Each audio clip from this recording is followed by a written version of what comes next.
નમસ્કાર મિત્રો, મારી પીઆર ગુજરાતી ચેનલમાં તમારું સ્વાગત છે। મિત્રો, અત્યારે હાલની સૌથી મોટી અને દુઃખદ ખબર સામે આવી રહી છે। જ્યાં મિત્રો આપને જણાવી દઈએ કે રાજ્યના કેબિનેટ મંત્રી ઋષિકેશ પટેલના માતા કમળાબેન ગણેશભાઈ પટેલનું 85 વર્ષની વયે આજે અવસાન થયું છે।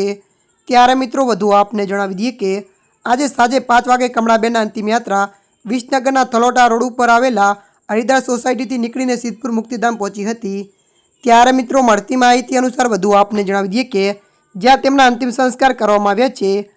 આ તરફ રાજ્યના મુખ્યમંત્રી ભૂપેન્દ્ર પટેલે પણ કમળાબેનને પુષ્પમાળા અર્પણ કરીને ઋષિકેશ પટેલને સાંત્વના આપી હતી। ત્યારે મિત્રો અત્યારની આ દુઃખદ ખબર મળી રહી છે।